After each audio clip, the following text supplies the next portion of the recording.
மற்றும் ஒரு அண்மை செய்தியை பார்க்கிறோம். வெள்ளப்பெருக்கில் 5 ராணுவ வீரர்கள் உயிரிழந்திருக்கிறார்கள். லடாக்கில் ஏற்பட்ட வெள்ளப்பெருக்கில் 5 ராணுவ வீரர்கள் உயிரிழந்திருப்பதாக தகவல் வெளியாகியிருக்கிறது. எல்லை கட்டுப்பாட்டு கோட்டுக்கு அருகே D-72 ரக ராணுவ வீரர்கள் இந்த விபத்தில் சிக்கியிருப்பதாகவும் தகவல் வெளியாகியிருக்கிறது. அண்மை செய்தியாக பார்க்கிறோம்.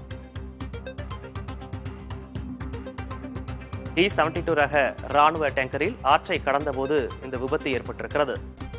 லடாக்கில் ஏற்பட்ட வெள்ளப்பெருக்கில் 5 ராணுவ வீரர்கள் சிக்கி உயிரிழந்திருப்பதாக தகவல் வெளியாகியிருக்கிறது.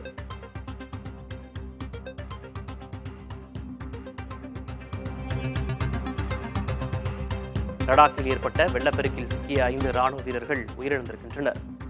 எல்லை கட்டுப்பாட்டு கோட்டுக்கு அருகே D-72 ரக ராணுவ டேங்கரில் ஆற்றை கடந்தபோது இந்த விபத்து நிகழ்ந்திருக்கிறது. இந்த விபத்தில் 5 ராணுவ வீரர்கள் உயிரிழந்திருப்பதாக தகவல் வெளியாகியிருக்கிறது.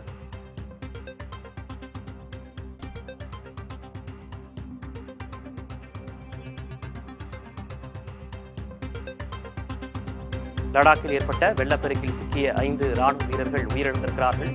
எல்லை கட்டுப்பாட்டு கோட்டுக்கு அருகே D-72 ரக ராணுவ டேங்கரில் ஆற்றை கடந்தபோது விபத்து ஏற்பட்டிருக்கிறது. இது தொடர்பான விவரங்களோடு மூத்த செய்தியாளர் கணபதி இணைந்திருக்கிறார். கணபதி, முதற்கட்ட விவரம். எல்லை கட்டுப்பாட்டு பகுதி ராணுவ வீரர்கள் தொடர்ச்சியாக பயிற்சிகளில் ஈடுபடுவது வழக்கம். அது போன்ற ஒரு பயிற்சியின் போதுதான் இந்த விபத்து ஏற்பட்டிருக்கிறது. அந்த பகுதி முழுவதுமே மலைப்பாங்கான பகுதி எனவும் செங்குத்தான மலைகள், காட்டாறுகள் என அந்த பகுதியிலே நிறைந்திருக்கும் நிலையில் ஆறுகளிலே நீரின் அளவு மற்றும் வேகம் எப்போது அதிகரிக்கும் எப்போது குறையும் என்றே சொல்ல முடியாத சூழலில் இருக்கிறது. பனி அதிகம் உள்ள காலங்களிலே வெயிலால் பனி உருகி அதனால் அங்கு வெள்ளப்பெருக்கு ஏற்படுகிறது. மழையும் அந்த பகுதிகளிலே பல நேரங்களிலே கனமழையாக பொழிகிறது. ஆகவே எப்போதுமே ஆபத்து நிறைந்த பகுதியாகத்தான் இருக்கிறது.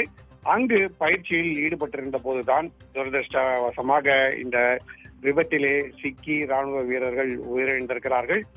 எல்லை கட்டுப்பாட்டு பகுதிக்கு மிகவும் அருகே உள்ளது. அதாவது அருணாச்சல பிரதேசத்தில் பல்வேறு இடங்களிலே மலைக்கு ஒரு புறம் இந்திய எல்லை, மலைக்கு மறுபுறம் சீன எல்லை என்று இருக்கிறது.